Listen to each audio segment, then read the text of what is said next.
Good morning, board president, board members, interim superintendent, cabinet, and audience members.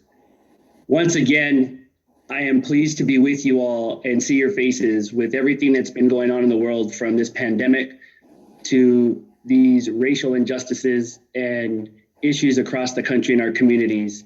Now more than ever, I wish that we could be together with our students and with each other to do what is needed.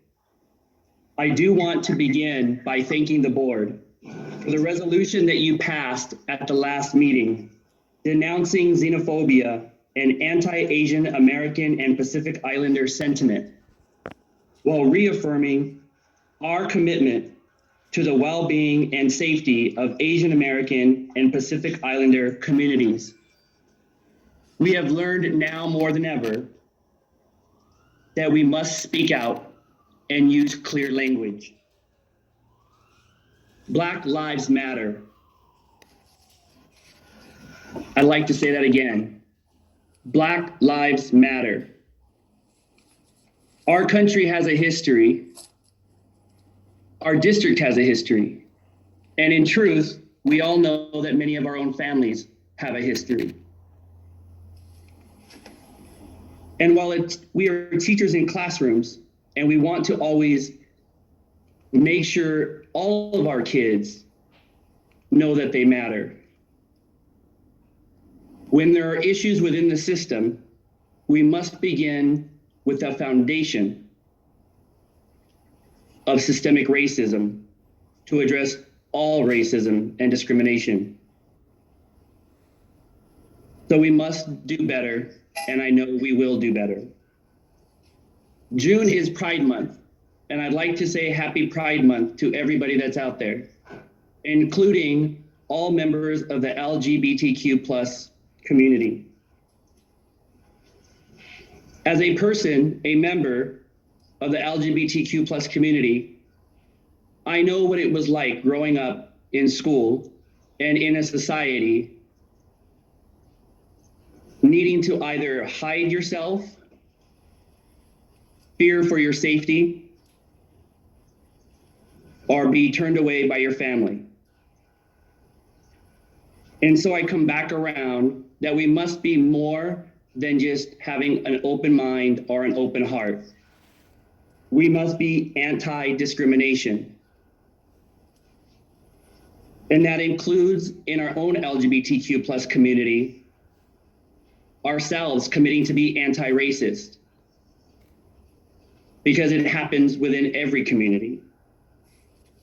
HLPTA, CTA, and NEA will commit to working more locally throughout the state and across the country on racial equity and social justice.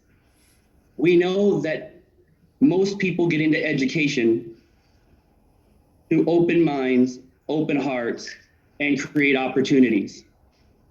I am excited to see where we go together. I know that the Wedgeworth project is on the agenda today. Well, at this time, HLPTA is unable to take a position for or against. It is because we need to know more about the budget. Obviously, we, like everybody else, is concerned about these challenging economic times that we all face. But to be clear, this is a valuable project. There were reasons, and there are reasons, for this project to move ahead. But HLPTA asks that we definitely please make sure that any movement is revenue neutral. And what I mean by that is that it will not affect our operating budget or mean any cuts. We have always trusted, and we continue to trust Annie, your numbers, and this board. So I'm not privy or as close to the numbers and the plans that are being made. So I just ask each of you to please gut check yourselves and do the best for our district and our students. That being said, I want to thank the district for many of the conversations that we have been having around the budget. I would also like to thank my labor sisters, Joyce Garcia, Laura Silva, and Margaret Caldera for the conversations that we've had. We've had one meeting with Jill just to kind of brainstorm, and we have another one this afternoon, and we are trying to look at everything. It is important for everyone to understand that there's different processes and procedures. For example, classified has a 60-day notice that needs to be given.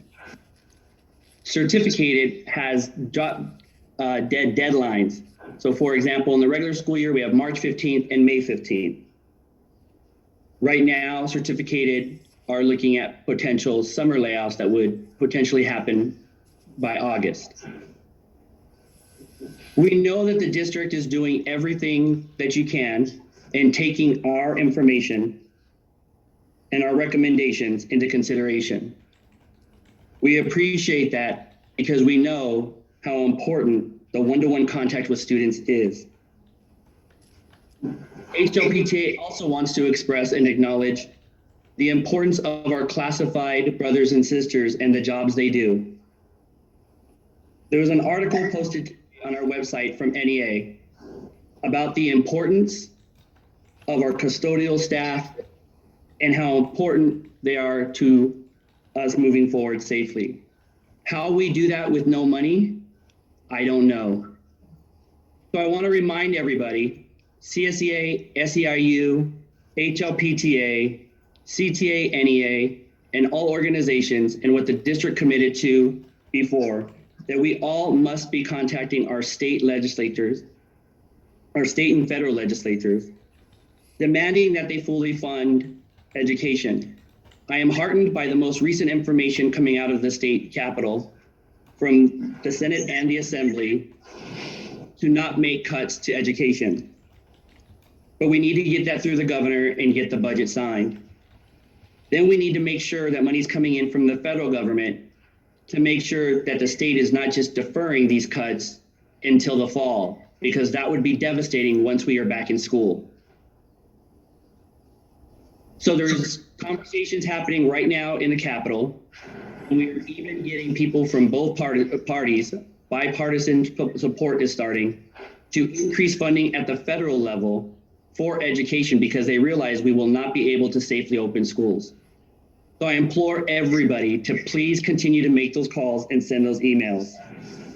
Finally, I will end with the reopening of schools. Tell you the truth, everybody's opinion is all over the place, and that's a quote. We have members and parents and students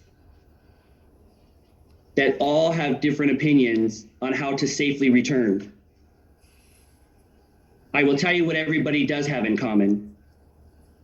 Everybody, quote, just wants to get back to school in whatever safe manner we can.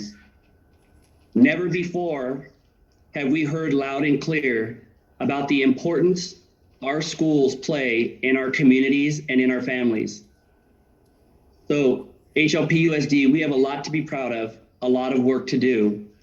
And I'm glad that we have this task force from our labor management team that's working together, and that we will be working with our classified brothers and sisters on how to make it all happen safely.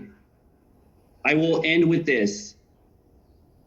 Each of us has a role to play, whether it's the budget, being anti-racist, being anti-discrimination, or reopening these schools. I'm glad that I'm part of this HLPUSD family because I know if there is a district that can get through this together, it's going to be us. So thank you all, stay safe, stay healthy.